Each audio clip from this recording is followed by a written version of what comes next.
Olá, queridos alunos, tudo bem? Olha, eu estou aqui na torcida para que todos vocês estejam bem, tá bom? Quero começar logo a aula de hoje já mandando um beijo para todos vocês e agradecer por vocês estarem aí se esforçando, tá bom? Dando o melhor de vocês. Eu sei que é difícil, mas assim como é difícil para vocês, é difícil também para a gente, mas nós estamos aqui, ó, sempre fazendo de tudo para que vocês consigam aprender nesse momento tão difícil que a gente está vivenciando, tá bom? Hoje nós vamos ter mais uma aula, tá? E a gente vai fazer uma revisão de uns gêneros textuais que nós já estudamos. E aí vocês vão ter essa oportunidade de verificar se aprenderam, se esqueceram alguma coisa, o que tem aí que dá para revisar, que dá para rever, tá bom? Então prestem muita atenção, peguem o material de vocês e vamos lá, tá bom?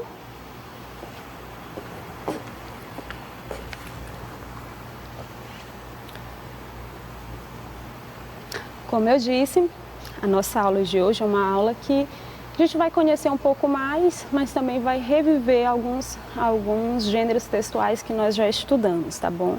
Vocês viram que na aula passada nós tratamos do relato pessoal, não é isso? A gente vai continuar falando do relato pessoal, mas vamos rever alguma coisa sobre o texto dramático? Vocês lembram do texto dramático? Ainda sabem diferenciar? Vamos aproveitar para verificar isso. Vocês conseguem diferenciar o relato pessoal do texto dramático? Professora, eu já consigo. Só olhando para os textos, sem necessariamente lê-los, eu já consigo verificar que eles têm uma estrutura diferente, portanto, são gêneros também diferentes. Exato, isso já é alguma coisa, tá bom? Mas ainda tem mais para a gente verificar, tá bom? Então, vamos lá. Os gêneros que nós vamos ver hoje é o relato pessoal, que nós já começamos a ver na aula passada, e o texto dramático, que nós estudamos há algumas aulas atrás, tá bom? Com foco nessas duas habilidades. A habilidade 14, que propõe que vocês aprendam a identificar em textos narrativos os elementos da narrativa, que a gente já vem falando sempre, né? Se é um texto narrativo, é um texto que tem enredo, que tem personagens, tá bom? Que a gente consegue identificar as características físicas e psicológicas dos personagens, que tem espaço, né? Que a gente consegue perceber o espaço pela caracterização deles, tá bom? Tempo, tá bom? A história que se passa em um determinado tempo, e esse tempo pode ser cronológico ou psicológico, a gente já estudou muito sobre os elementos da narrativa. O foco narrativo, né? Se essa história é narrada em primeira pessoa, em terceira pessoa, tá bom? E aí a gente acaba já falando dos tipos de narradores, não é? Os dois principais aí que a gente já vem estudando, narrador-personagem, narrador-observador, tá bom? E também a gente consegue perceber ali nos textos narrativos, a gente já estudou sobre isso e acredito que vocês já consigam identificar a opinião do narrador sobre os acontecimentos, né? A gente já sabe ali diferenciar o que é um fato, o que é uma opinião. Lembra de uma aula que a gente trabalhou isso? Então é possível reconhecer ali a opinião do narrador sobre os acontecimentos que ele está narrando, que ele está contando, tá? E os personagens da história, né? Porque todo texto narrativo tem que ter personagens, né? Algo que foi vivenciado por eles. Então essa habilidade nós iremos trabalhar. Você percebe já aí que é uma habilidade que está presente tanto no texto relato pessoal, quanto no texto dramático, com uma observação. Vocês lembram que o texto dramático, o único elemento lá que não aparece, tá bom? É o narrador, porque não tem ali alguém conduzindo a história, né? Não tem alguém dizendo pra gente o que está acontecendo. A gente sabe o que está acontecendo pelas ações dos personagens, pelo diálogo entre os personagens, tá bom? Pela ação. Daí ser um texto dramático, tá bom? Que já remete aí à ação. E a habilidade 6 nós também iremos trabalhar hoje, que é estabelecer a relação causa e consequência, não é? Entre as partes e elementos do texto. Então, muita atenção, porque na aula de hoje a gente vai trabalhar essas duas habilidades. E aí a gente já vai começar relembrando aí o que é um relato pessoal. Lembra da aula passada, não lembra? O relato pessoal é uma modalidade textual que apresenta uma narração sobre um fato, tá bom? Ou sobre um acontecimento marcante da vida de uma pessoa, ok? Nesse tipo de texto, podemos sentir as emoções e sentimentos expressos pelo narrador. Então, rapidinho aqui, em linhas gerais, o que é o relato pessoal? É um texto onde eu relato, onde eu conto, onde eu narro algo que eu vivenciei, tá bom? e que ao narrar esse algo vivenciado, eu transmito ali minhas emoções, meus sentimentos. O que aquele fato fez de mim naquele momento, tá bom? O que eu senti vivenciando aquilo, certo? E o texto dramático? Qual a diferença aí do relato pessoal para o texto dramático? Professor, o texto dramático eu ainda lembro, sei que lembra, né? Mas vamos lá. O texto dramático, o gênero dramático, né? Como o próprio nome já indica, são os textos literários feitos com o intuito de serem encenados, tá bom? De irem para os palcos, tá bom? São aqueles textos que foram feitos com o propósito de serem ensinados, tá? De irem em cena, tá? Encenado, ir em cena. Ou dramatizados, tá bom? Do grego, a palavra drama significa ação, então daí a gente já começa a perceber. Texto dramático, um texto que foi feito para ir em ação, para ser encenado, tá bom? Dramatizado, ok? Então grava muito isso. O relato pessoal, ele não tem esse intuito, tá? O objetivo dele não é esse. Então a gente já começa a perceber a diferença aí entre esses dois gêneros. Lembra do início da aula que eu falei, né? Por exemplo, o texto dramático, a gente já reconhece ele de cara, ao olhar, pela estrutura, né? Vocês lembram lá da estrutura? O nome do personagem primeiro e em seguida a fala do personagem. É um texto em que a palavra-chave é diálogo, né? Fala, é um texto organizado com falas dos personagens, tá? Discurso direto, o próprio personagem fala. No caso do relato pessoal, a gente tem um narrador, né? Alguém contando a história. Alguém contando a história que foi vivenciada por ele mesmo, tá bom? Pela mesma pessoa que está contando, certo? Então a gente já começa a perceber a diferença entre os dois. O que eles têm em comum? São dois textos narrativos, tá? São textos narrativos. Por que são textos narrativos? Porque contam uma história. Qual a principal diferença? Um tem narrador e o outro não tem, tá bom? A gente já começa estabelecendo essas diferenças entre os dois, tá bom? E aí, tratando lá daquela nossa primeira habilidade, vamos retomar, vamos relembrar o assunto dos elementos da narrativa. Como eu falei, são dois textos narrativos, né? O relato é um texto narrativo, o texto teatral é um texto narrativo também. Se são texto narrativo, eles têm que ter esses elementos ou alguns deles, não é importante. Então, a gente já começa com o narrador. O narrador, gente, nada mais é do que a pessoa que vai contar a história. Se o texto narrativo narrar, é contar algo, então precisa que alguém conte, não é isso? Então quem que vai contar essa história? O narrador, tá bom? E aí eu trouxe aqui dois tipos de narradores, que é o narrador personagem e o narrador observador. Se vocês já aprenderem isso, eu vou me dar por muito feliz, tá? O narrador personagem é aquele que, como o nome já diz, ele também é personagem da história, tá? A história também acontece com ele também vivencia os fatos. Ele está dentro da história, então a gente chama de narrador personagem. No caso do relato pessoal, a gente tem um narrador personagem, porque ele vai contar a história e é uma história que aconteceu com ele, tá bom? Ou que ele estava ali no meio dos acontecimentos. O narrador observador é aquele que não faz parte da história. Ele conta algo que aconteceu com outra pessoa, com outras pessoas, tá bom? E aí a gente fala em foco narrativo.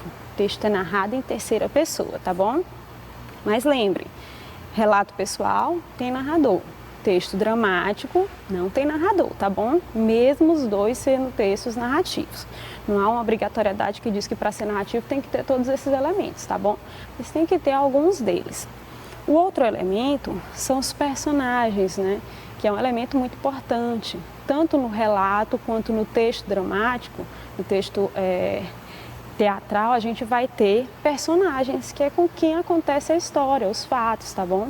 E aí os personagens, a gente já viu que eles são divididos em personagens principais e personagens secundários.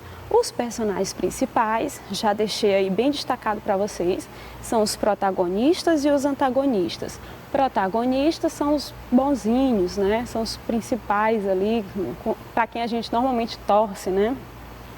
E os antagonistas são os vilões, tá bom? São aqueles que normalmente estão ali fazendo mal e tal. E os personagens secundários, como o nome já diz, são aqueles que ajudam a compor a história também, mas eles não têm tanta importância como os protagonistas e os antagonistas. Eles são importantes, mas o foco da história não é eles, tá bom? Eles servem ali para compor a história. Eu sempre falo para os meus alunos, imagina que você vai contar uma história E aí essa história se passa em uma praça, por exemplo, ou em uma rua. Se você colocar a rua só com os personagens principais, vai ficar um pouco sem sentido, né? Então, na rua passa pessoas, passa carro, tem toda uma movimentação de pessoas, né? Então, imagine que essas pessoas aí são os personagens secundários. E os personagens principais é de quem realmente você está contando a história vivenciada naquele lugar, naquele espaço, tá bom? E aí a gente já começa a falar do espaço. O espaço é outro elemento da narrativa. Quando eu falo em espaço, elemento da narrativa, eu estou falando de local onde acontece o fato, tá? Local onde a história se passa, local onde a história acontece. E aí nas aulas passadas eu disse para vocês que se você vai escrever um texto narrativo, você pode criar o local, né? Ou você pode contar a história que se passa em um local que já existe, né? Então a história pode se passar na sua casa, na casa de um amigo, na escola, pode se passar em um cômodo da casa apenas, pode se passar em um outro país, em uma outra cidade, até no espaço, no fundo do mar. A imaginação aí dá asas, né? Faz a gente ir para qualquer lugar.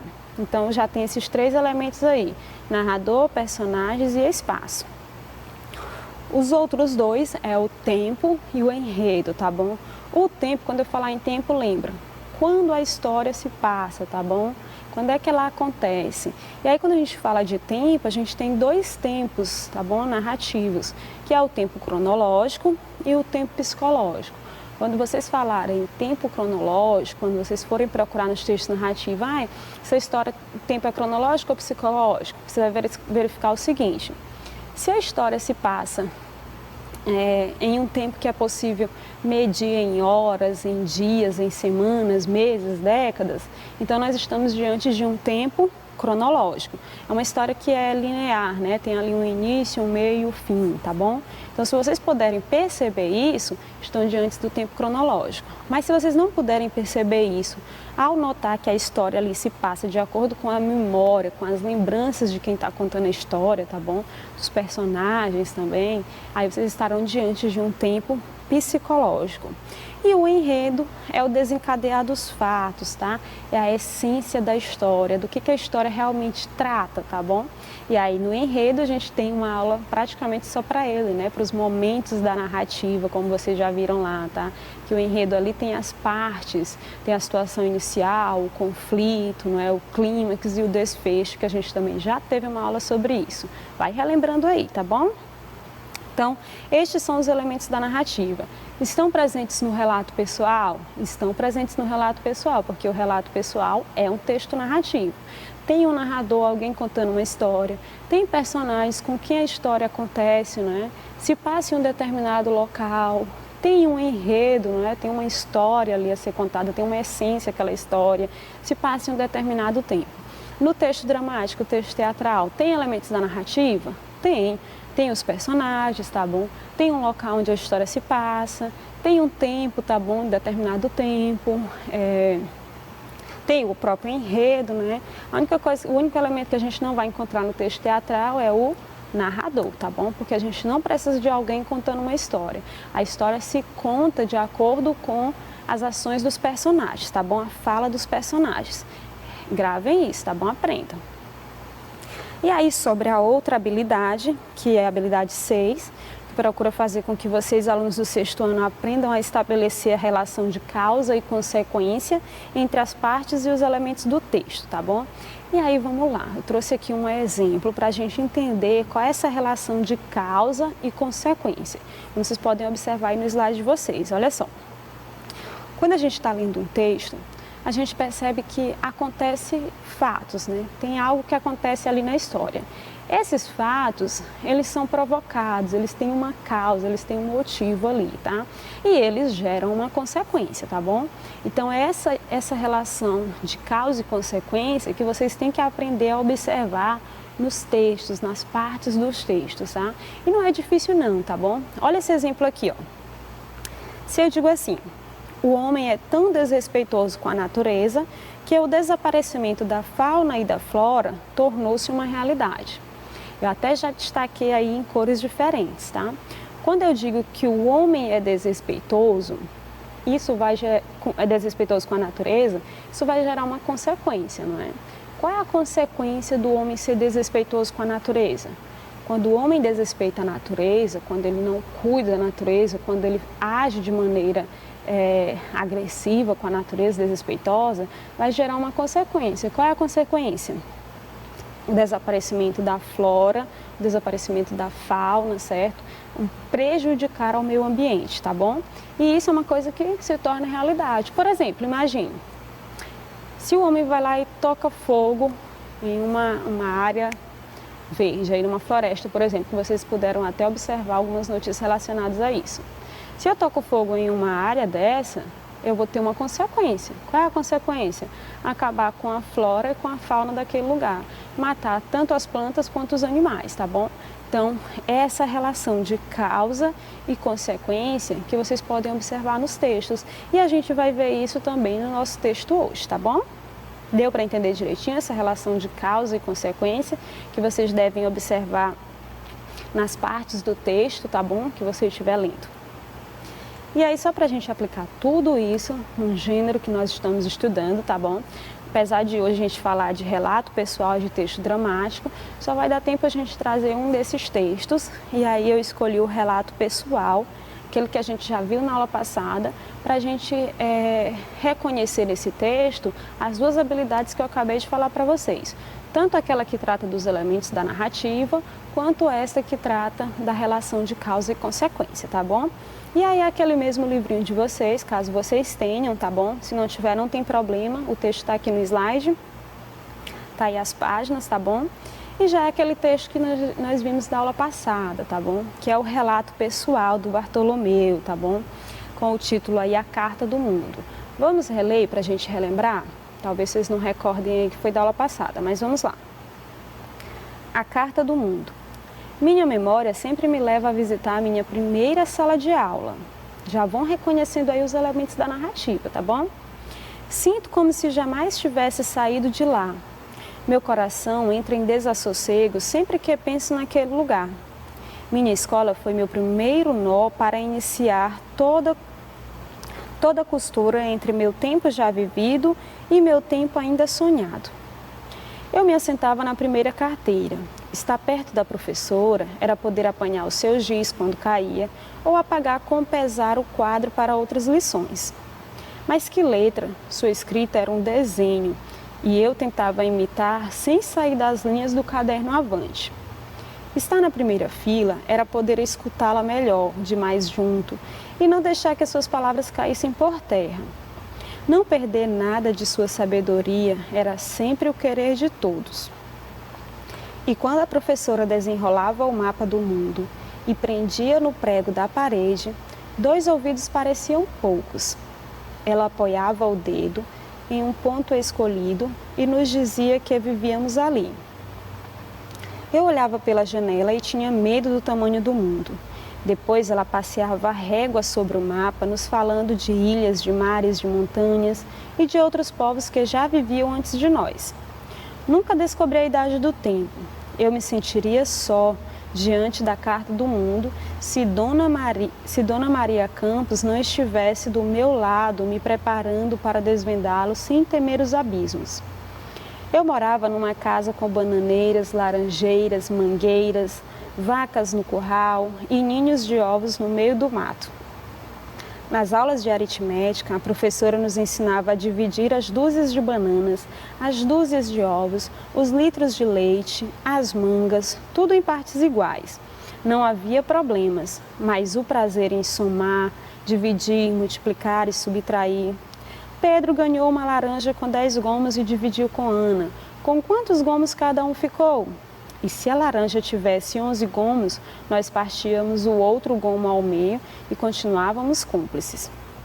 E quando a tarde anunciava o fim da aula, Dona Maria se assentava, abria seu livro sobre a mesa e lia mais um pedaço de uma história acontecida num país longe de nós, com primavera e flor, com inverno e neve, com rei e rainha coroados de ouro. Suas palavras eram navios que nos conduziam à deriva, para além dos oceanos, para outros horizontes, para fantasiados destinos. Depois a gente pegava o caminho de terra, com o coração já frio de saudades do dia seguinte. E na noite, durante o sono, nem era preciso mais sonhar. Então tá aí o texto do Bartolomeu Campos de Queiroz, tá bom? Então vocês podem observar aí as informações sobre o texto. Aí tem aquela imagem que vocês já devem lembrar, né? A história se passa em uma sala de aula com os colegas do Bartolomeu, com a professora, tá bom? E umas informaçõezinhas sobre o autor do texto, que a gente já viu na aula passada, tá bom? Aí, gente, eu vou voltar aqui no início do texto só para a gente relembrar a questão dos elementos da narrativa. Estamos diante de um relato pessoal, tá bom? O gênero textual que nós estamos estudando desde a aula passada. E aí eu falei para vocês que o relato pessoal é um texto narrativo. Portanto, ele apresenta aqueles elementos da narrativa. Professor, eu ainda não sei como encontrar o narrador no texto. A senhora fala aí do narrador e tudo, mas como é que eu encontro? Gente, no caso do narrador, você vai perceber aí quem é que está contando a história, tá? Você não vai saber ao certo o nome da pessoa que está contando a história. O que você vai saber aí se é um narrador personagem ou se é um narrador observador. E aí, professora, como é que eu faço para descobrir isso? Você vai observar os pronomes e os verbos, tá bom? Se os pronomes e os verbos estiverem na primeira pessoa, eu, nós, tá bom? Você já sabe aí que se trata de narrador personagem. Agora, se o pronome e os verbos não estiverem em primeira pessoa, aí você vai saber que se trata de um narrador observador. Nota que o texto já começa assim, ó. Minha memória sempre me leva a visitar minha primeira sala de aula. Então, o que você já percebe aí? O minha, né? Minha memória. Então, quem está contando a história faz parte dela. Se quem está contando a história faz parte dela, então é um narrador personagem, tá bom? Agora, se fosse assim, sua lembrança sempre o levava a visitar sua primeira sala de aula. Nota que agora não estou falando mais de mim, eu estou falando de uma terceira pessoa. Aí o narrador seria observador. Perceberam a diferença? Então, se tiver eu, se tiver minha, meu, esses pronomes aí de primeira pessoa, você já sabe que o narrador é personagem. A gente já percebe isso aqui neste relato, tá bom? Outra coisa, a questão do espaço, né? Onde é que essa história se passa? Você já percebe aí que ele está remetendo à primeira sala de aula dele. Então, ele vai contar algo que aconteceu na primeira sala de aula dele. A gente já sabe que o espaço aí é uma sala de aula, tá bom? Quando? Quando é que essa história se passou? Dá para a gente saber ao certo? A gente já viu na aula passada que não dá, né? Mas o que a gente já percebe só nessas primeiras linhas aí? Se era a minha primeira sala de aula, então a gente já percebe aí que é uma história que se passa na infância do autor, né? Quando ele começou a estudar, normalmente a gente começa a estudar quando é criança, né? Então na infância. Então a gente já começa a inferir isso, já começa a tirar essas conclusões, tá bom?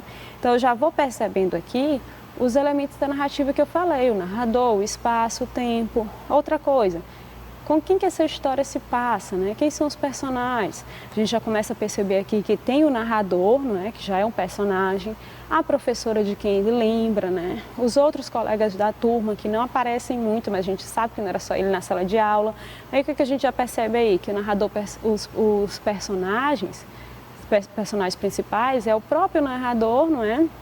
No caso é o Bartolomeu, a professora e os personagens secundários ali seriam os outros alunos que só compõem ali a história, né? Para entender que numa sala de aula não só tinha ele, não é isso?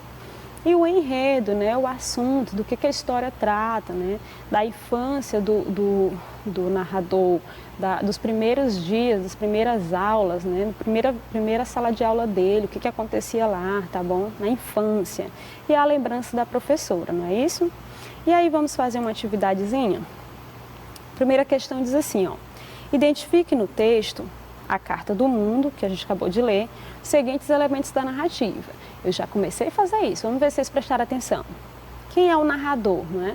Qual é o foco narrativo? Lembra que eu falei? Foco narrativo, eu quero saber se o texto é narrado em primeira pessoa ou em terceira pessoa.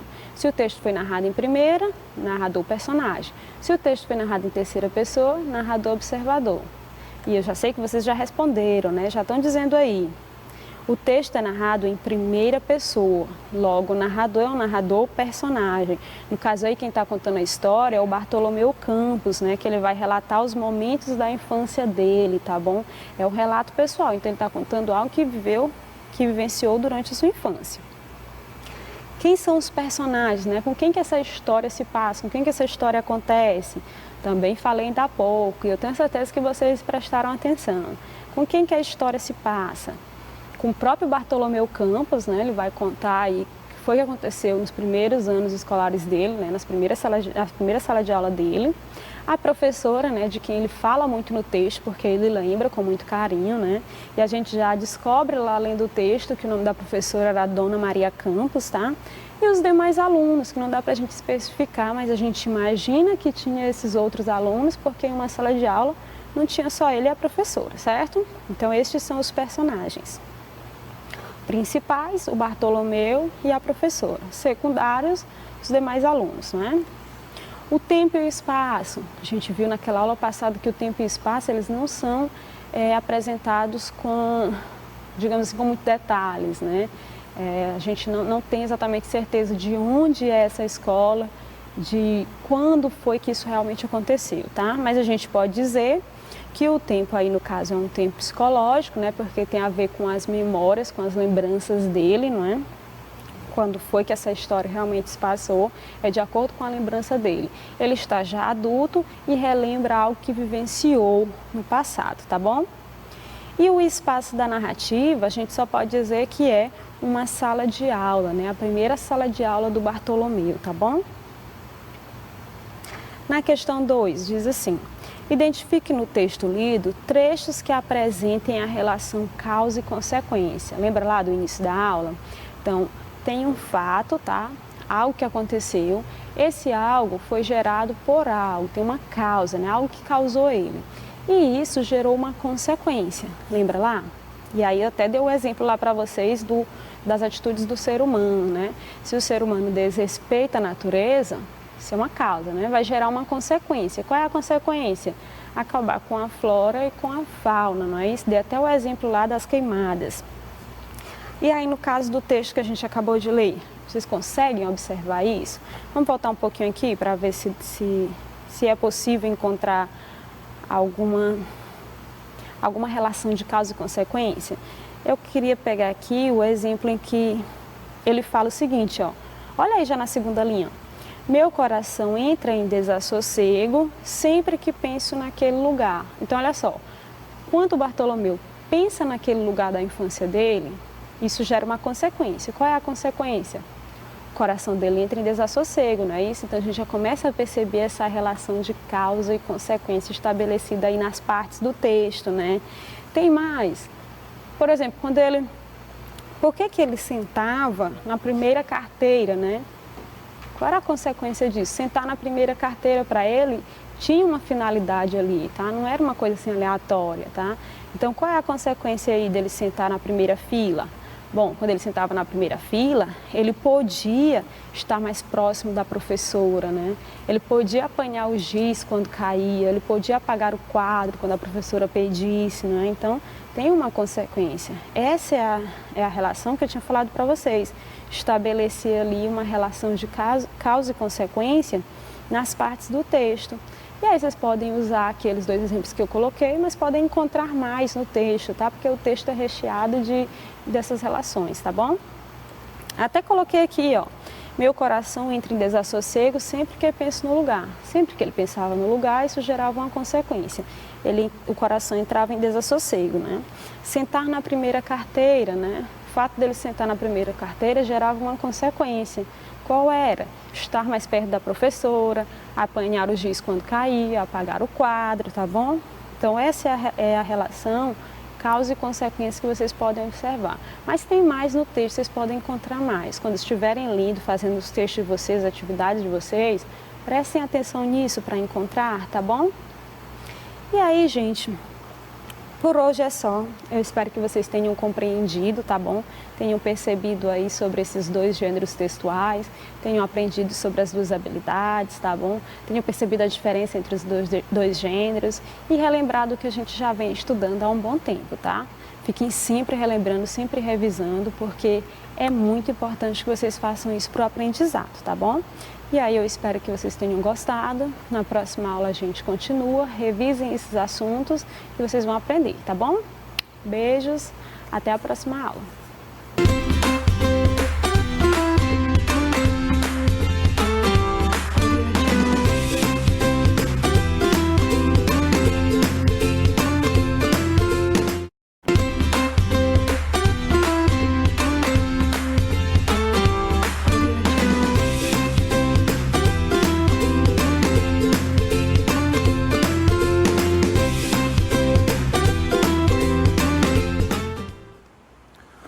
Olá, alunos do sexto ano, bem-vindos a mais uma aula de matemática. Espero que todos vocês estejam bem.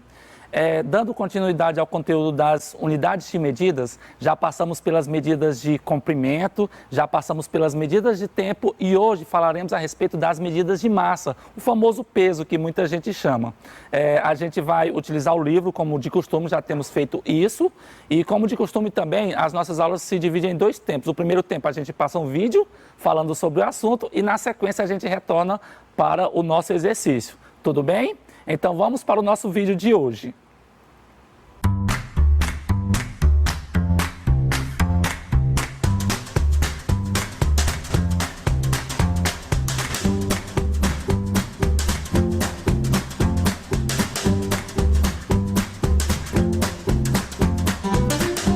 Ok, vamos iniciar aqui o nosso raciocínio a respeito desse conteúdo. Nessa aula, nós iremos estudar as unidades de medidas padronizadas de massa. Vamos falar principalmente do quilograma e do grama, e na sequência depois sobre a miligrama também. Massa nada mais é do que a quantidade de matéria de um corpo, ou melhor dizendo, a quantidade de matéria das coisas. Em um cubo, eu tenho uma massa. Em uma pessoa, eu também tenho uma massa. Ou seja, a matéria é tudo que compõe um corpo. Se você tem mais matéria, você tem mais massa. Se você tem menos matéria, você tem menos massa. Mas eu não quero entrar muito em detalhes no que significa massa em si. O que eu quero dizer é que existem diferentes meios de medir essa massa. Mas para isso, nós precisamos de algo para comparação, não é verdade? Cada um tem um jeito de medir a massa. Eu posso, por exemplo, utilizar o meu padrão, já você pode utilizar o seu padrão, e para tudo isso não virar uma bagunça, foi necessário criar unidades de medida padronizadas de massa que vem nos ajudar nesse sentido. Ou seja, serve para você, serve para mim, serve para todo mundo.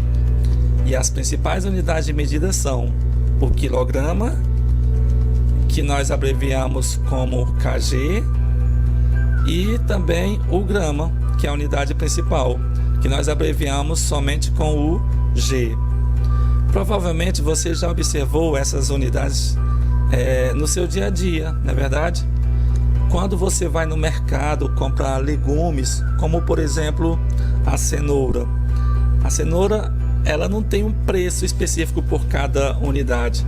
Isso porque o preço dela varia de acordo com a sua massa. Então você olha para o preço da cenoura e você geralmente vê algo desse tipo. É claro que esse preço pode variar de mercado para mercado, mas o que eu quero dizer aqui é que o preço da cenoura não é dado pela quantidade de cenouras que você coloca, mas sim pela quantidade de massa. Geralmente o preço vem com esse kg aqui, ó, que significa que é o preço de 1 quilograma. Às vezes você pode ver o preço do grama. O queijo, por exemplo, geralmente aparece o preço de 100 gramas. Vamos dizer que seja R$ 2,50 100 gramas. Claro, alguns mercados fazem isso para chamar a atenção do cliente, não é verdade? Então, às vezes, essa massa pode ser representada por quilograma ou por grama. E é importante você saber que tem uma relação entre essas unidades. 1 quilograma é igual a 1000 gramas. Isso significa que se eu quisesse saber quanto é o quilo do queijo, eu teria que colocar 10 pedacinhos de 100 gramas de queijo, desse jeito aqui, ó. E depois eu teria que fazer uma soma desses 10 queijos. Ou seja, 100 gramas 10 vezes. E 100 gramas 10 vezes é a mesma coisa que 1000 gramas. Que é a mesma coisa que 1 quilograma, 1 quilo. Eu precisaria pegar esse 2,50 e somar 10 vezes. Ou seja, é importante eu saber relacionar essas duas unidades de medidas aqui. Quantidades menores, o ideal é utilizar o grama. Como, por exemplo, comprar 200 gramas de presunto. E o quilograma é bom para medidas maiores, como, por exemplo, comprar 3 quilos de batatas. É muita batata, não é verdade? Claro que essas medidas podem aparecer juntas. Quando nós vamos em uma balança, nós podemos medir a nossa massa. Por exemplo, se você vai na balança e aparece 60,2 kg, isso significa que essa medida é 60 kg mais 200 gramas. Ou seja, existem valores que podem conter as duas unidades de medida. Mas isso acontece quando nós temos quantidades acima de 1 kg. A batata, por exemplo, poderia ter passado um pouquinho dos 3 quilos, ficando, por exemplo, 3,5 kg. Isso aqui significa que 3 quilos seria 3 quilos mais 500 gramas. Então é importante você entender o que é massa e saber que existem unidades de medidas padronizadas que nós utilizamos no nosso dia a dia. E além disso, é importante você saber relacionar o quilograma com o grama. E também depois a gente vai relacionar com o miligrama, tá bom? Vamos aqui ver como é que funciona essa ideia de transformar medidas de massa. Observe só. Agora eu vou tratar nesse momento que essas medidas de massa, vamos lembrar aqui que também recebe o nome de peso, né? Tudo bem que massa é diferente de peso, mas bora aqui então esclarecer a diferença. A massa é a quantidade de matéria que um determinado corpo possui, que eu falei há momentos atrás. Portanto, tu faz, se você for para a Lua, para Marte, a matéria que você possui no seu corpo é a mesma que você possui no seu lugar. Já o peso não. O peso é a força com que essa massa é atraída para o centro de um lugar. Por exemplo, o centro da Terra, o centro da Lua, o centro de Marte. Portanto, o peso pode variar. Por exemplo, nosso peso aqui no planeta Terra é cerca de 6 vezes maior do que o nosso peso na Lua, porque a gravidade do planeta Terra é aproximadamente 6 vezes maior do que a gravidade da Lua. Portanto, massa e peso são coisas diferentes, tá bom? E para medir a massa e o peso, a gente utiliza essas unidades de medida aqui, ó. A unidade principal é o grama, apesar da mais usada ser o quilograma, ou então o miligrama. Vamos determinar então as relações que existem entre o grama e todas as outras unidades de medida de massa. Repara que eu falei no masculino, grama. Quando a gente está referindo a peso, a gente coloca o grama, é masculino. É diferente da gente falar a grama, que é um substantivo que trata daquele mato, que é a grama, né? Portanto, quando a gente está se referindo a medidas de massa, a gente fala no masculino, o grama, o quilograma, 200 gramas. Se você falar 200 gramas, tá arriscado a pessoa te dar vários matinhos. Se você for na padaria e pedir, me dá 200 gramas de mortadela, né? Aí é óbvio que a comunicação vai ser estabelecida, mas é bom corrigir esse português, né? O correto é 200 gramas de mortadela. Não se esqueça disso. Vamos praticar o nosso bom português. Vamos determinar então essas relações que existem entre o grama e as outras unidades de medidas. Quais são as outras? Vamos ver aqui. O DG é decigrama, CG é centigrama e MG é miligrama. Então são submúltiplos do grama. Já os múltiplos são decagrama, hectograma e o quilograma.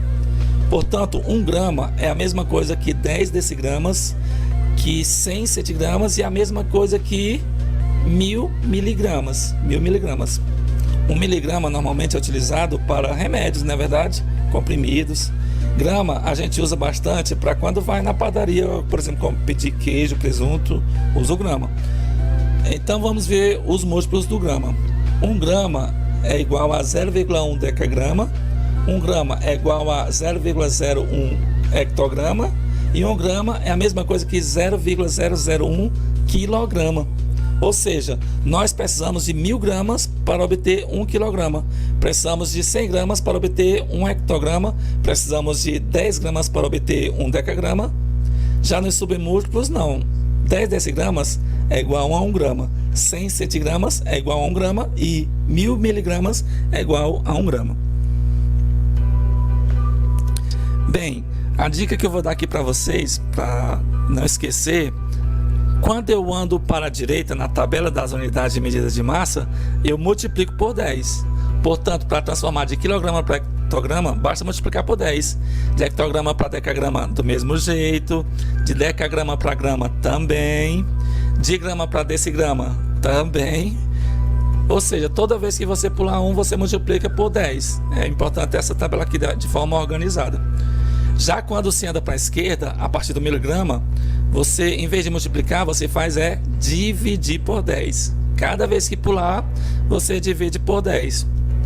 Observa aqui o restante. Para transformar de grama para decagrama, divide por 10. E do mesmo jeito para hectograma. E por último para quilograma. Sempre divide por 10. Na parte de cima multiplica, na parte de baixo divide. Se eu quiser transformar de decigrama diretamente para hectograma, eu tenho que dividir por quanto? 1, 2, 3. Vou ter que dividir por 1.000, né? Para transformar então de decigrama para hectograma. E para transformar, por exemplo, de quilograma para grama, olha só, eu tenho que percorrer 3 casas. Então vou multiplicar por 10 elevado a 3, que é igual a 1.000, né? 10 vezes 10 vezes 10 que dá 1.000, para transformar de quilograma para grama. Eu espero que essa introdução tenha ajudado você. E vamos agora para a parte dos exercícios. Bora lá! Muito bem. Antes de passarmos para a parte dos exercícios, vamos ver como que ficou o nosso mapa mental falando a respeito das medidas de massa. Acompanhe conosco. Bem, a gente aprendeu que a unidade padrão entre as diversas medidas de massa, a unidade padrão é o grama, não é verdade? A gente às vezes imagina que é o quilograma de tanto a gente utilizar, mas na realidade a medida padrão da medida de massa é o grama, representado aqui pela letra G. O símbolo do grama é a letra G.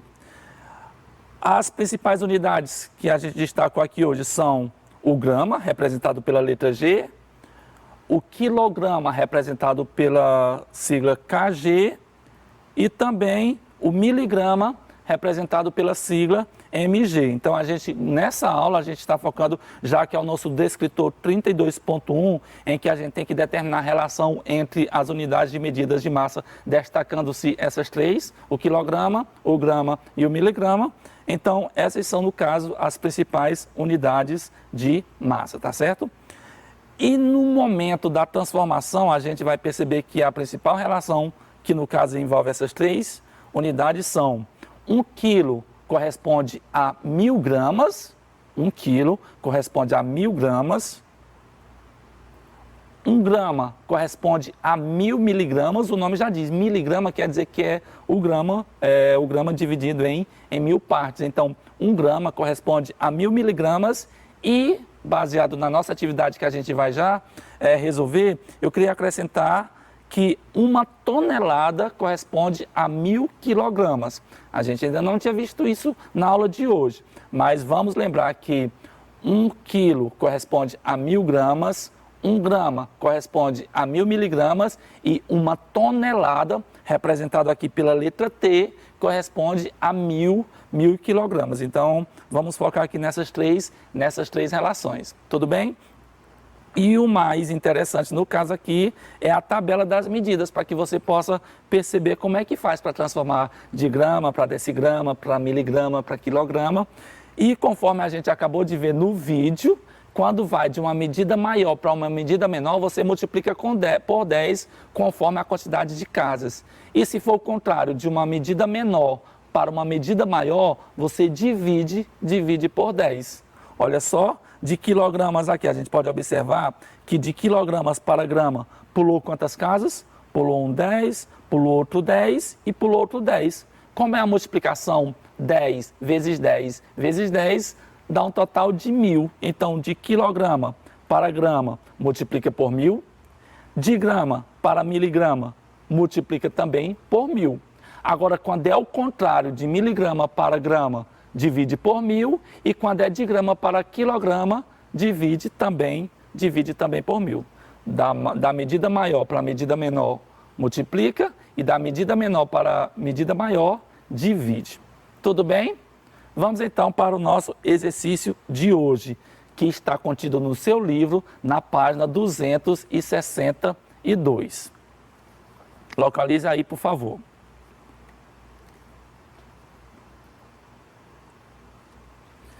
Bem, vamos aqui para a nossa primeira questão.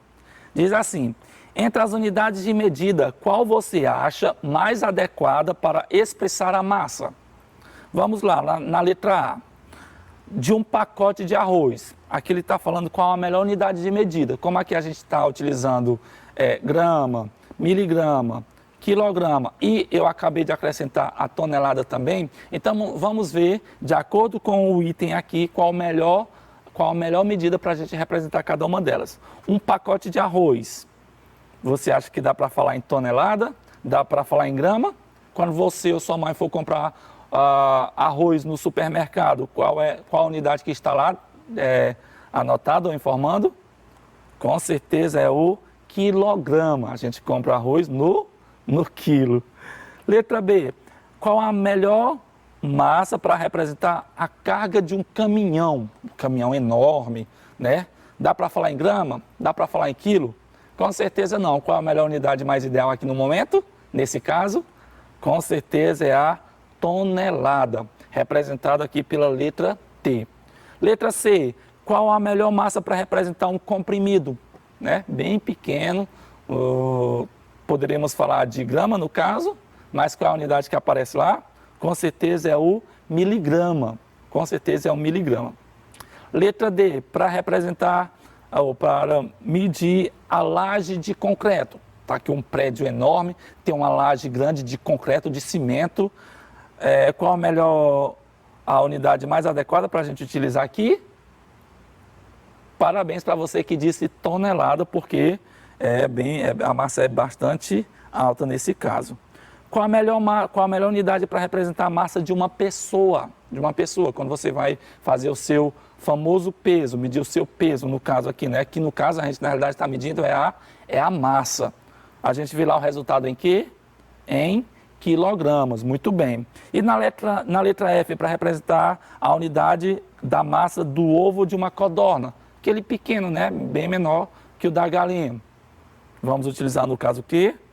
A grama. Utilizaremos o grama para representar a medida da massa de um ovo de codorna. Tudo bem? Vamos aqui para a nossa segunda questão, que vai continuar identificando qual a melhor unidade para se representar nessas massas aqui. Usando o símbolo G ou KG, ou seja, grama ou quilograma, copie e complete as afirmações com a unidade mais adequada. Letra A. Uma lata de ervilha tem 500 gramas ou quilogramas? A pessoa, uma lata de ervilha com 500 quilogramas? Com certeza não. A unidade que a gente vai utilizar aqui é o grama, 500 gramas. Na letra B, um pacote de açúcar tem 5 quilogramas. Muito bem, quilogramas. Um carrinho de miniatura bem pequeno tem 235 quilos? Não, se é miniatura, com certeza é grama. Com certeza é grama. Na letra D, um cacho de uva tem 750. O que você me diz? Um cacho de uva tem 750 quilogramas ou 750 gramas? Ficaremos com a última, com certeza, 750 gramas. Na letra E, um saco de batatas tem 60, saco de batata enorme, 60 quilogramas, 60 quilogramas. E por último, vamos aqui na letra F, uma geladeira tem aproximadamente 80 quilogramas. Muito bem para você que acertou a maioria das questões aqui nessa primeira e segunda atividade. Vamos agora para a nossa terceira questão. Expressa em gramas as seguintes medidas: 2,3 quilogramas. Ou seja, ele está pedindo para a gente transformar de quilo para grama. E o que a gente acabou de aprender? Quando é de uma unidade maior para uma unidade menor, no caso essas 3 unidades, o grama no centro, a miligrama lá no final e o quilograma lá no início, do maior para o menor multiplica por 1000 e do menor para o maior multiplica divide por 1000. Então aqui no caso é de quilograma para grama, que no caso a gente vai multiplicar por 1000. Ele está pedindo para transformar tudo em gramas. 2,3 quilogramas, olha só aqui a vírgula aqui aparecendo. Você vai concordar comigo que a primeira parte, o 2, são a quantidade fechada de 2 quilos. E o 3 aqui, que aparece aqui no caso, vai representar esses 0,3 quilos em gramas, né? Que no caso a gente vai concordar que o 2 quilogramas dão quantos gramas? Dão 2.000 gramas. E os 0,3 quilogramas dão quantos gramas? 300 gramas. Então, no caso, a gente vai somar 2.000 gramas mais 300 gramas. Que no total dão quantos gramas? Muito bem, 2.300 gramas. Vamos para a letra B. 3/4 de 1 quilo. 3/4 de 1 quilo. Lembra daquela aula que a gente teve, calculando fração de quantidades? Vamos utilizar aquela metodologia aqui mais uma vez. O que a gente aprendeu? 1 quilo é 1.000 gramas, já que é para transformar para 1.000 gramas, né? Então, a gente vai calcular 3/4 de 1 quilo. Como o quilo é 1.000 gramas, dão 1.000 gramas, então a gente vai calcular 3/4 de 1.000. 3/4 de 1.000. Ficando assim, portanto, ó, 3/4 de 1.000. A gente coloca o 1 debaixo do 1.000, para poder ficar esteticamente organizado. A gente repete a multiplicação de cima, 3 vezes 1.000, e multiplica os denominadores. 4 vezes 1, 4, muito bem. Agora a gente vai pegar o 1.000 e dividir na quantidade de partes que tem aqui no denominador, já que o denominador representa as partes do total, não é verdade? Então, se eu pegar 1.000 e dividir para 4, daria quanto? Dá quanto? Se eu pegar 1.000 e dividir em 4 partes iguais, dá um total de 250 gramas para cada parte. 1.000 gramas dividido em 4 partes iguais, cada uma delas corresponderá a 250 gramas. Mas como eu quero 3 partes dessas 4 partes, então eu vou pegar 3 vezes 250, ficando assim, portanto, ó, 3 vezes 250. E quanto que é 3 vezes 250? Multiplica aí, 250, mais 250, mais 250, dando um total de 750 gramas, um total de 750 gramas, tá certo? Então, 3/4 de 1 quilo é eu pegar o quilo e pegar 3 partes daquele quilo, que foi dividido em 4 partes iguais. Então, vai dar 250 cada um, como eu quero 3 do total de 4, vai dar 250 com 250 com 250, totalizando, portanto, 750 gramas. Na letra C, ele vai pedir para a gente transformar, dessa vez agora, está em miligrama para grama. 950 gramas voltando para grama. Como está voltando, no caso a gente vai dividir por 1.000. Pegar o 950 e dividir por 1.000.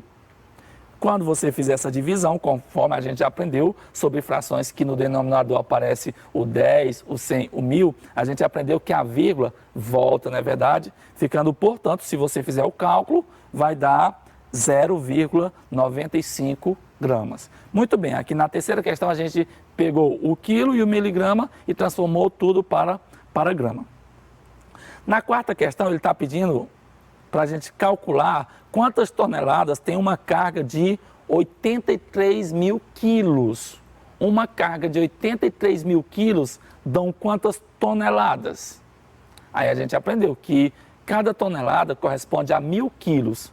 Como tem 83.000 quilos, então a gente vai pegar esse 83.000 e dividir em grupos de 1.000, já que uma tonelada corresponde a 1.000 quilos.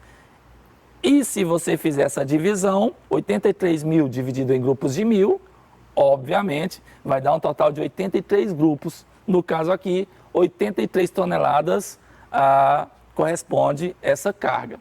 Tudo bem? Vamos aqui para a nossa quinta questão. Olha só o raciocínio aqui. Um sanduíche é feito com 270 gramas de carne. Um sanduíche. Quantos quilogramas de carne são necessários para fazer 200 desse sanduíche? Se em um sanduíche se gasta 270 gramas de carne, para produzir 200 sanduíches, eu vou precisar de quantos quilogramas? Bem, no caso, a gente vai pegar os 200 sanduíches e multiplicar pela quantidade de carne que é gasta em cada um, 270. Então, vamos multiplicar aqui, 270 vezes 200 sanduíches. Se você fizer essa multiplicação, vai perceber que o número que vai aparecer é o número 54 mil gramas. Serão necessários para produzir essa quantidade de sanduíches. Mas olha só, ele quer a resposta em quilogramas, não é verdade? 54 mil gramas corresponde a quantos gramas? Olha só a posição das unidades, está em grama e é para voltar para quilograma.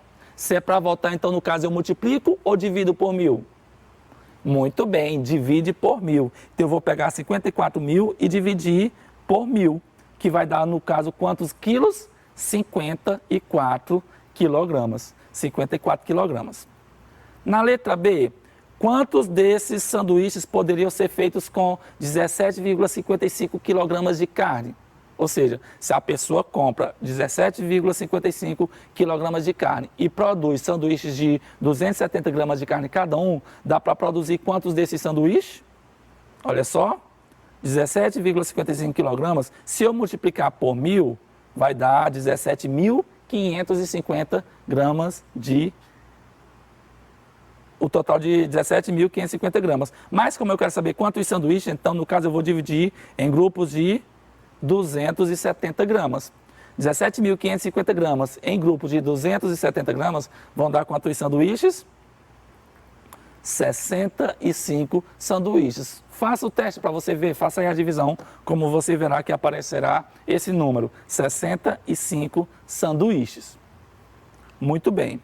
Vamos agora para a nossa última questão de hoje, a questão de número 6, que diz assim: um queijo de 6 quilogramas foi cortado em pedaços iguais. Um queijo de 6 quilos foi cortado em pedaços iguais. Cada pedaço tem 750 gramas.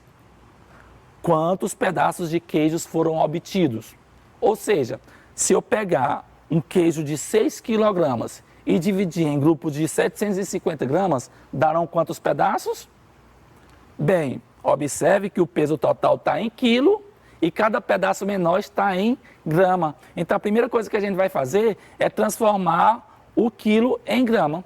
6 quilos dão quantas gramas?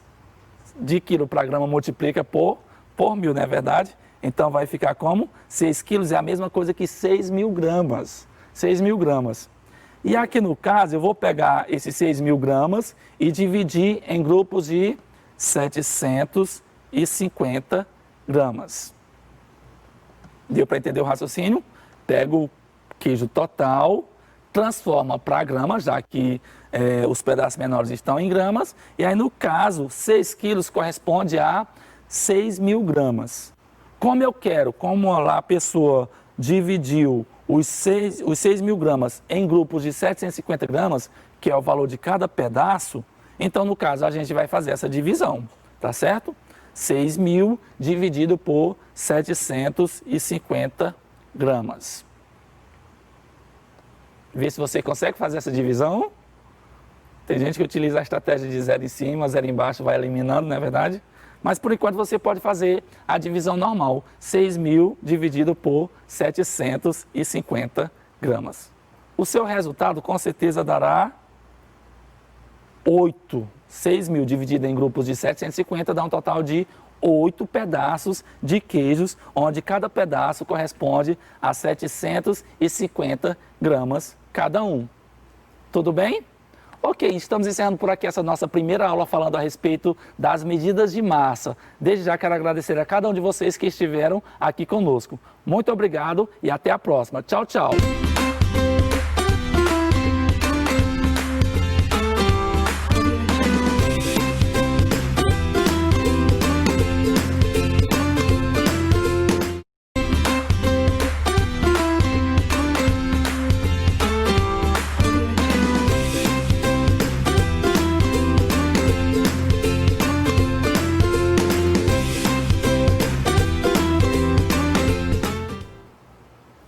Boa tarde, pessoal. Sejam bem-vindos ao nosso 35º encontro, certo? Estou muito feliz de estar com vocês aqui novamente. Nessa semana aqui, a gente vai trabalhar um assunto muito importante, tanto a nível de questões, quanto para a nossa vida. A gente vai trabalhar a água. Na aula de hoje, a gente vai trabalhar a água como um solvente universal, certo? Depois eu vou dar algumas definições do que é soluto, o que é solvente, o que é solução, que a gente já deu uma pequena pincelada quando a gente falou lá sobre misturas, só que hoje a gente vai ver com mais profundidade, certo? E na aula de quarta-feira a gente vai estudar a hidrosfera, ok? Então essa semana a gente vai destinar a água, ok? Ao estudo da água, certo? Então vamos lá, pessoal, vamos começar. Como dito anteriormente, a aula de hoje será água como um solvente universal. Mas professor, o que seria um solvente? Calma, pequeno gafanhoto. Confia em mim, a gente vai já chegar lá. Vamos logo ver a habilidade que a gente precisa aprender quando se fala de água como solvente universal. O que a gente precisa saber? A gente tem que reconhecer a água como componente de misturas, certo? A gente lembra lá que em misturas homogêneas e heterogêneas a gente usava bastante água quando a gente queria separar determinadas substâncias? Lembra?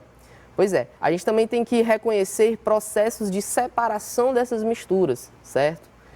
E a gente vai caracterizar a água como um solvente universal, ok? Mas, pessoal, pensem comigo. Eu já falei essa palavra solvente universal 4 vezes. Mas o que significa solvente, professor? Então, vamos lá.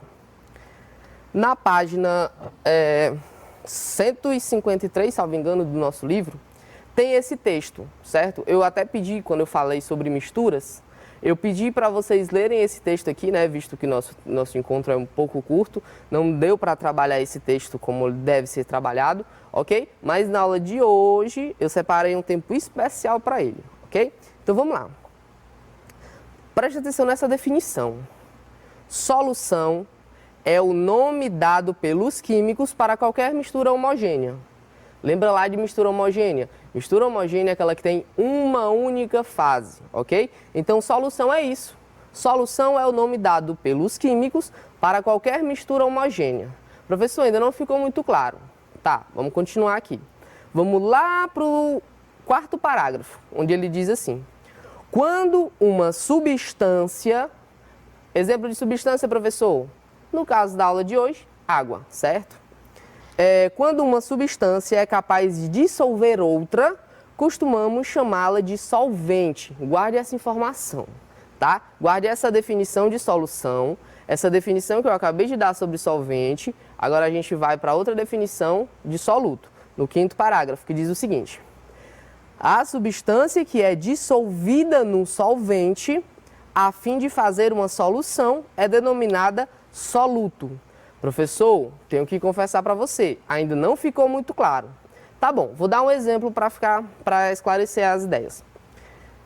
Água e sal. A água, ela é capaz de dissolver o sal. Vocês concordam comigo? Certo? Então, se eu pegar a água e misturar com o sal, e juntar com o sal, o que é que vai acontecer?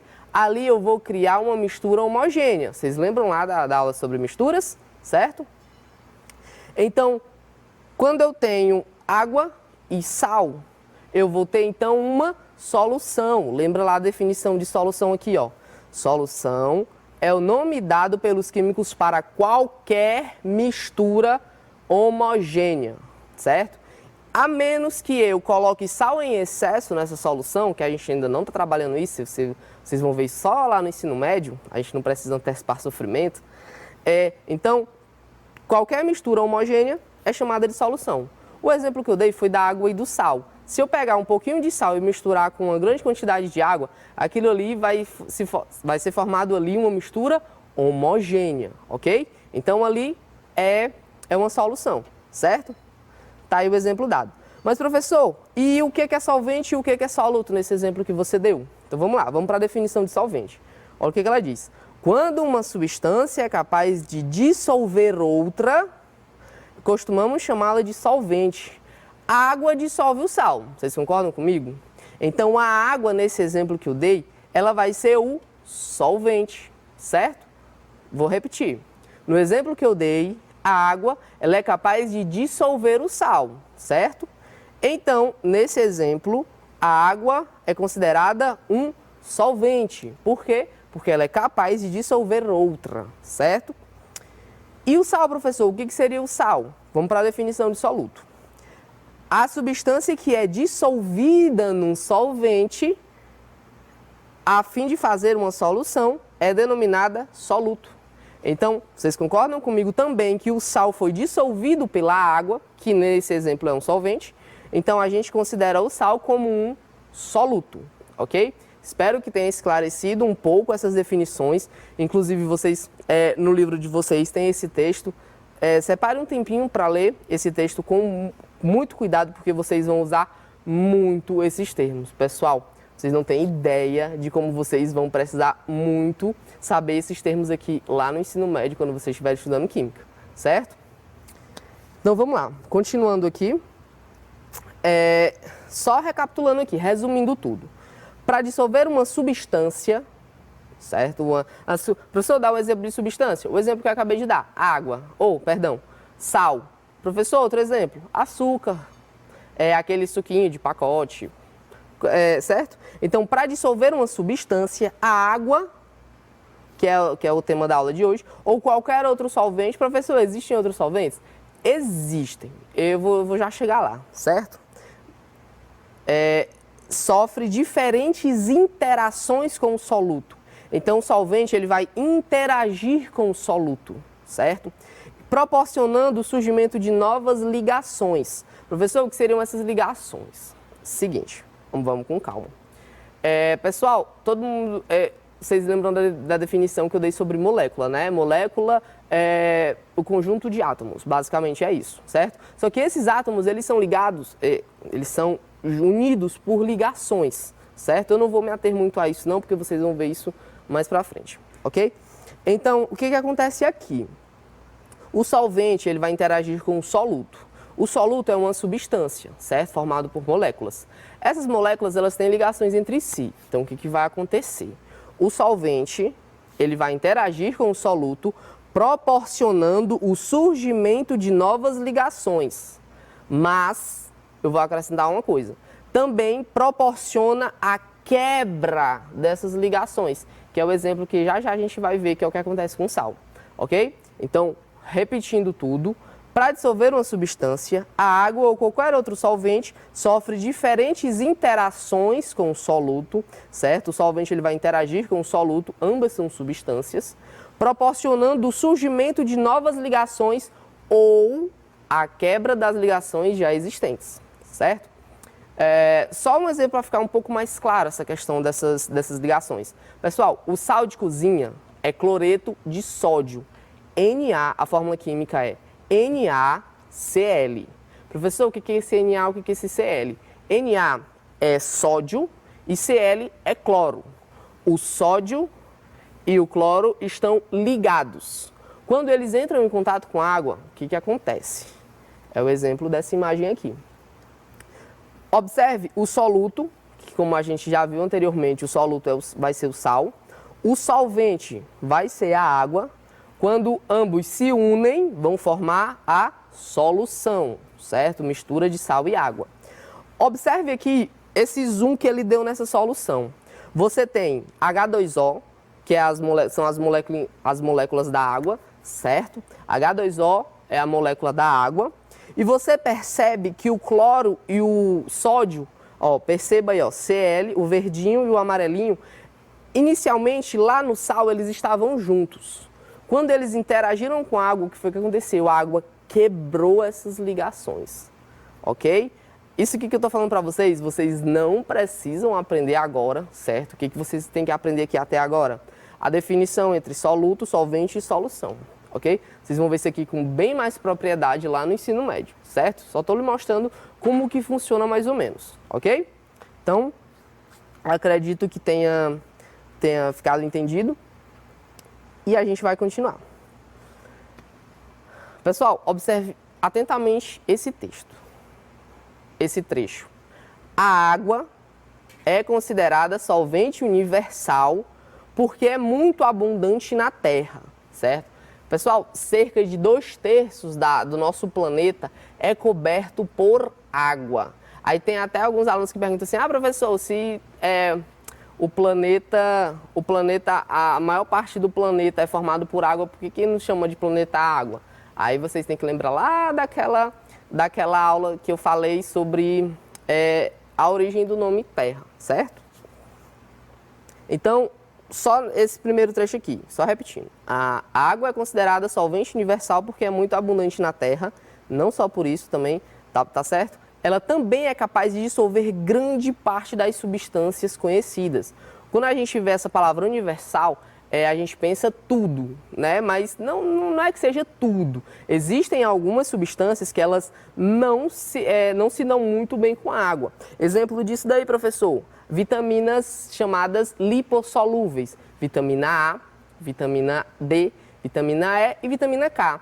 Essas 4 vitaminas, elas a água não é capaz de dissolver elas, certo? Elas são dissolvidas em gordura. Mas eu não vou me atentar muito a essa parte não, certo? Então a água é considerada um solvente universal, ou seja, ela dissolve substâncias, grande parte dessas substâncias, tanto porque ela é muito abundante na Terra, cerca de 2/3 da Terra é formada por água, tanto pelo fato de ela ser capaz de dissolver grande parte das substâncias conhecidas. Quer ver um exemplo bem fácil do nosso dia a dia? Essa daqui, pessoal, é a foto de um rótulo da garrafa de água mineral. Observe isso daqui comigo atentamente. Nessa garrafa mineral, você vê quantas fases? Só uma, certo? Se você só vê uma fase, ela é o quê? Uma mistura? É isso aí, uma mistura homogênea. Então, se ela é uma mistura homogênea, a gente já pode chamar ela de solução, certo? Professor, mas o que tem dentro da água mineral? Olha esse rótulo. Dentro da água mineral tem bário, bicarbonato, brometo, cálcio, cloreto, estrôncio, fluoreno, fosfato, magnésio, potássio, sódio e sulfato. Eu contei aqui 12 substâncias que estão presentes nessa água, certo? Então a água, só nessa garrafinha de água mineral aqui, essa água ela foi capaz de dissolver 12 substâncias, tá bom? Então você vê aí a capacidade que a água tem em dissolver diversas substâncias, certo? Aqui um exemplo bem prático do nosso dia a dia, ok? Continuando, observe esse trecho comigo. A propriedade de dissolver substâncias faz com que a água exerça um importante papel na regulação do funcionamento do corpo humano. Pessoal, seguinte, até onde a gente sabe, uma imensa maioria, mas é uma imensa maioria mesmo, para não dizer todos. Só que como vocês lembram lá na aula, nos inícios do nosso encontro, eu falei que para toda regra na ciência existe uma exceção. Eu não vou dizer todos os animais que a gente conhece, eles dependem da água, porque existem seres vivos que não dependem da água, mas eu não vou entrar nisso, tá? Então, presta atenção, a importância da água. Ela tem esse importante papel na regulação do funcionamento do corpo humano. Uma imensa maioria dos seres vivos que nós conhecemos depende da água para sobreviver, certo? Depende da água para viver, ok? Continuando aqui, ela é capaz de dissolver minerais, vitaminas, aminoácidos, entre outras moléculas, deixando-as disponíveis para a célula. Como a gente viu lá na aula sobre células, são as células que regulam o nosso corpo, são elas que vão decidir o que acontece no nosso corpo e, enfim, é o que a gente chama de metabolismo, elas que vão comandar o nosso metabolismo. Para elas fazerem determinadas funções, elas precisam de água, certo? Então é por isso que a água é tão importante para esse funcionamento do corpo humano, certo? Porque ela é capaz de dissolver minerais, vitaminas, aminoácidos. Só um exemplo aqui de vitamina que ela é capaz de dissolver. Vocês sabem que a gente precisa de vitamina, certo? Para se manter forte, para se manter ativo, entre outros. As vitaminas do complexo B e a vitamina C, lembra lá? Laranja, acerola, limão, são ricos em vitamina C e a gente precisa dessa vitamina C, certo? elas são armazenadas no nosso corpo por causa da água, certo? Pela capacidade que a água tem de dissolver essas substâncias. Se você conhece alguém da sua família que recentemente foi mamãe ou papai, a mamãe, quando está esperando o bebê, ela precisa tomar o que a gente chama de vitamina B9, que é a vitamina chamada ácido fólico, certo? Pode perguntar aí para quem já foi mamãe recentemente, como durante a gravidez, o médico receitou a ela tomar ácido fólico, vitamina B9. E ela é capaz de ficar no nosso organismo porque ela é pela capacidade que essa água tem de dissolver ela, por exemplo, certo? Então, vocês estão vendo aí a importância que a água tem para nós, ok? Continuando. Acredito que vocês já saibam que aproximadamente 70%, um pouquinho mais de 70% do nosso corpo é formado por água, certo? Justamente porque a água ela é muito fácil nesse transporte de substâncias. Por exemplo, a célula está precisando de vitamina C, só um exemplo. Aí elas são transportadas através do sangue, só que o sangue, pessoal, grande parte dele é formado por água, certo? Então, elas estão dissolvidas ali e aí a partir dessa capacidade que a água tem, essa vitamina consegue chegar até a célula, certo? No caso do tomate, pessoal, 90% do tomate é formado só por água. Os peixes, por exemplo, aproximadamente 67%. As sementes, aproximadamente 10%. A água viva, daí o nome água viva, porque 98% do corpo dela é formado por água, certo? Então, por isso o nome água viva. Continuando aqui. Como a gente disse anteriormente, nós temos água é muito importante para os seres vivos por 3 motivos. Primeiro, ele regula a temperatura dos seres vivos, os seres vivos que conseguem manter a própria temperatura, certo? Porque a gente tem animais que dependem da temperatura externa, mas isso aí vocês só vão ver no ano que vem e eu não vou entrar muito em detalhes. Também pelo fato de transportar substâncias e também pelo fato de eliminar substâncias prejudiciais, certo? Eu vou dar só um pequeno tempo para vocês anotarem esses três exemplos aqui de importância da água para os seres vivos, porque é muito importante tanto a nível de questões quanto a nível de conhecimento, certo?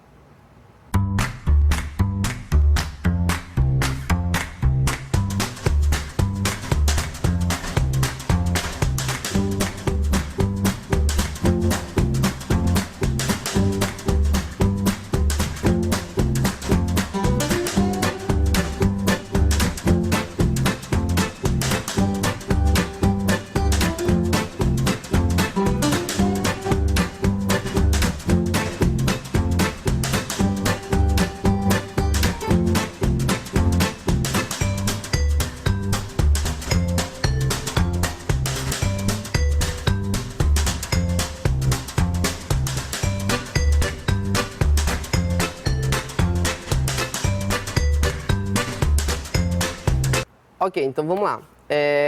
Falando sobre essa primeira importância, regula a temperatura dos seres vivos. Não são todos os seres vivos que conseguem regular a própria temperatura como nós, certo? A nossa temperatura é em torno de 36,5, 37 graus, é a temperatura do nosso corpo. Passou disso, a gente tem o que a gente chama de febre, certo? Então a água, pessoal, ela ajuda a gente a regular essa temperatura. É tanto quando está muito quente ou quando você está fazendo atividade física, perceba, por exemplo, quando você está jogando bola, jogando futebol, perceba que o seu corpo fica quente, certo? E em que a água ajuda? Você, através do suor, ok? Esse calor ele vai ser liberado pelo seu corpo, o suor, e de certa forma vai ficar naquelas gotículas de suor, que a partir disso daí vai evaporar, ok? Então, a água tem essa importância para a gente, porque ela regula a temperatura dos seres vivos, não de todos, mas sim, principalmente da gente, tá? Com o exemplo que eu dei do futebol, certo? Então, é mais ou menos assim que acontece. Esse segundo exemplo aqui, a água transporta substâncias. Vocês lembram do exemplo que eu dei há pouco? Que, por exemplo, uma célula está precisando de determinada vitamina, determinado órgão está precisando de vitamina. Então, o que é que o seu corpo faz? Através do sangue, que a grande parte dele é formado por água, ela pega essa vitamina ou esse aminoácido, ou seja lá a substância que esse órgão ou célula esteja precisando, e leva até ela. Por quê? Porque a água tem essa capacidade de dissolver substâncias, vitaminas, minerais, entre outros, certo? E por fim, a água tem essa capacidade de eliminar substâncias prejudiciais. E aí, pessoal, um exemplo bem fácil, que é o do xixi, certo? O que acontece quando você faz xixi? O seu corpo, ele produz ureia, ácido úrico, sais, outras substâncias, alguns hormônios em excesso. Então, o que é que o xixi faz? O xixi, ele tem, se você pegar ele e for separar ele, você vai perceber que ele tem cerca de 91 a 95% de água, certo? O restante é formado por esses componentes que eu lhe falei. Ureia, ácido úrico, vocês vão saber no ano que vem o que é cada um deles, certo? Mas isso para nós em excesso é tóxico, ok? Então o que o xixi faz? Ele simplesmente libera do nosso corpo. A água, ela tem essa capacidade de dissolver a ureia, o ácido úrico, sais, alguns hormônios que foram produzidos em excesso. Então o que ela faz? Ela dissolve tudo e é eliminado através do xixi. Tá aí uma importância muito grande da água pra gente. Isso daí, pessoal, pode ser cobrado em questões, certo? Essas três importâncias da água para os seres vivos, ok? Só continuando aqui, nos vegetais, a capacidade da água de dissolver substâncias também é bastante importante. Pessoal, vocês vão se recordar comigo agora a aula lá sobre fotossíntese. O que a planta usa para se alimentar? Ela utiliza a glicose, né? Que ela produz através da fotossíntese. Glicose, C6H12O6, não é isso? Só que essa glicose, pessoal, nada mais é do que um tipo de açúcar, certo? Então, por exemplo, ele é produzido em determinado local, essa glicose. Só que a planta quer transportar para outro local. Então, como é que ela faz isso? Pelo fato da água ter essa capacidade de dissolver substâncias, o que é que vai acontecer? Essa glicose, que é um açúcar, que a gente sabe que o açúcar ele se dissolve na água, ela vai ser dissolvida na água e através disso daí, pelos vasos condutores, que vocês vão ver posteriormente, que são vasos condutores, vai ser conduzida até a parte que a planta quer levar a glicose. Simples e fácil, concorda comigo?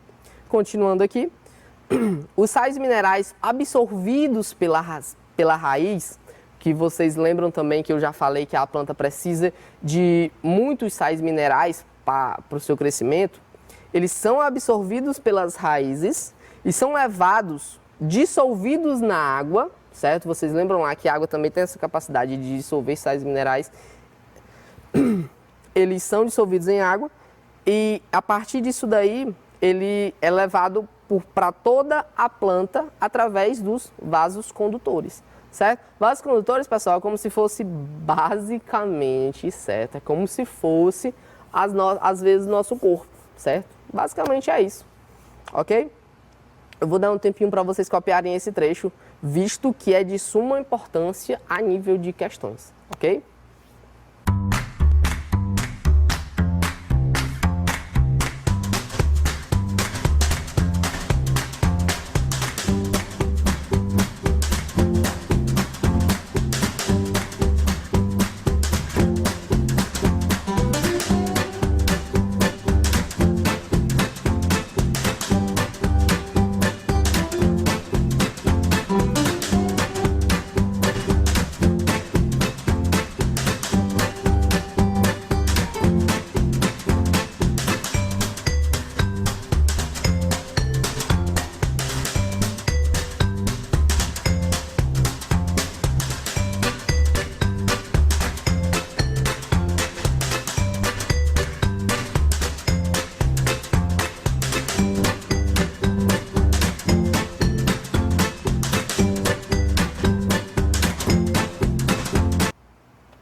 certo? Então, continuando aqui, vamos para a última parte, que é uma parte que vocês vão ter que aprender esses termos, porque eles são de suma importância a nível de questões, certo? Então, vamos lá. Observação 1. Aquelas substâncias que possuem uma boa afinidade química com a água, ou seja, elas podem ser dissolvidas em água, elas são chamadas de hidrofílicas. Guarde esse nome. Olhe para mim. Ei, foco em mim aqui. As substâncias que possuem uma boa afinidade com a água, ou seja, que podem ser dissolvidas pela água, são chamadas de... É isso daí. São chamadas de hidrofílicas, certo? Então, se você vê alguma questão lá hidrofílica, você já marca logo aquelas substâncias que têm boa afinidade com a água. Professor, e aquelas que não têm afinidade com a água? Que é o exemplo que eu dei sobre as vitaminas A, D, E e K, que são lipossolúveis, ou seja, são solúveis em gordura. Então vamos para a observação 2. Aquelas substâncias que não possuem uma boa afinidade com a água são chamadas de hidrofóbicas. Professor, me deu outro exemplo de alguma substância hidrofóbica sem ser as vitaminas. O óleo. Pessoal, o óleo se mistura com água? Não, certo? Então ele não tem uma boa afinidade com a água. Então, pelo fato dele não ter uma boa afinidade com a água, o óleo é chamado de substância hidrofóbica, certo? Visto a importância desses termos, eu vou dar um tempinho para vocês copiarem, certo?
Ok, pessoal, acredito que já tenha dado tempo.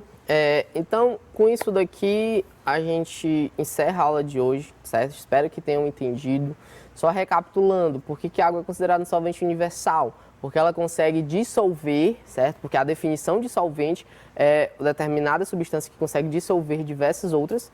E é universal porque ela consegue dissolver uma imensa maioria das substâncias que a gente conhece, ok? Então a gente utiliza esse fato dela